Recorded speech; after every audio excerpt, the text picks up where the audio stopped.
Hi everyone, this is Heidi, and I'm guessing that wherever you live, there are probably several things in your area that are called invasive species. So these can be plants or shrubs or trees, maybe animals or even insects. And some people actually even consider us humans. Sometimes our behavior actually looks a little bit like an invasive species too. So they're basically, the meaning of invasive species is something that moves into an area and greatly disturbs the natural system that was there before. So they're sometimes considered kind of the bullies of the natural world where they come in, it's like somebody coming into a party where everybody's having a good time and they come in and they're like, hey, this is my space. Hey, I'm gonna eat all the food, and they kind of use up all the space. So they are, but these plants where they were originally growing, they were probably kept in check. Their aggressive nature was probably needed. It was part of the plant's original instructions to that was the role that it played ecologically, was to move into a disturbed area and take care of the soil and stabilize it from erosion, or to rebuild the soil if it had been destroyed. So they serve this ecological role. And we often, humans often make the mistake, whether it's on purpose or by accident. They move different things without really fully understanding the consequences of, say, bringing an insect into an area where it hadn't been before. That disrupts the balance. So buckthorn happens to be an example of this, where I'm standing next to some buckthorn. This is those black berries on there. This is a buckthorn here. We have a ton of it here on the land, and it's people consider it a big problem in our area and across America, really. So it originated in Europe, and it was this really beautiful thick hedge that you could trim and have sort of a privacy hedge around your house.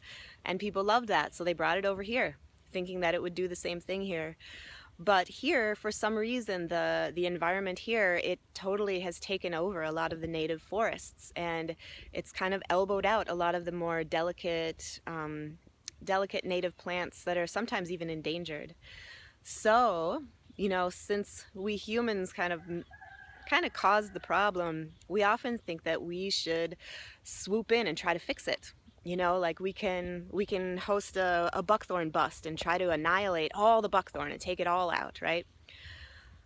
Or or we could take some time to observe the system and maybe listen to the plants themselves and what they're telling us about what is out of balance, what's going on here that it was able to move in like this. Um, so for buckthorn itself, it actually has, I think, many lessons that we don't fully understand yet. Science doesn't explain everything quite yet. Um, the first thing that we noticed on the land, like when we first moved here 4 years ago, there's a lot of buckthorn, and we thought, oh my gosh, we need to take care of this, and to be stewards of the land, we need to help eliminate all the buckthorn. But we didn't have time or the resources to really take care of it right away. So what that did was give us some time to get to know it a little bit better. So we observed several things, and the first thing is that it's a really hard wood. It's a very, very good, that makes it a good building material. So the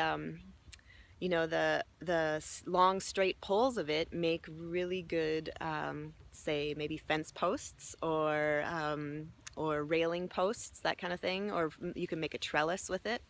When we had a big deer, and we still do. We have a lot of deer and rabbits that live here, and they were eating everything in our garden. So we needed to build a garden fence. And like I said, we didn't have a lot of resources to just drive to the store and buy some cedar fence posts. So we looked around and we had all of this buckthorn growing, and so we decided maybe we could make use of it.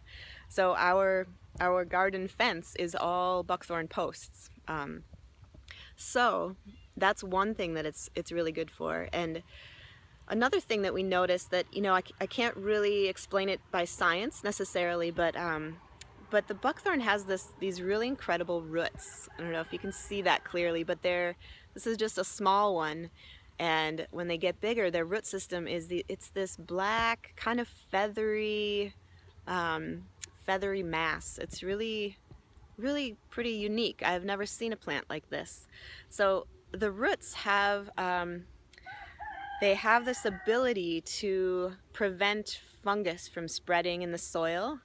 And we have oak wilt on the land. I've talked about that before, that the oak wilt is a fungus in the soil that spreads. And we noticed there's one area where we did cut back the buckthorn, and that happens to be the area where that whole line of oak trees died of oak wilt. And then in an area right next to that where we weren't able to cut the buckthorn, those trees are still fine. So, you know, I don't have scientific evidence for that, but I think maybe there's something there that we could listen a little bit more before we make rash decisions, right? To annihilate it all. So there's one last thing that buckthorn is good for, and these berries right next to me are a clue.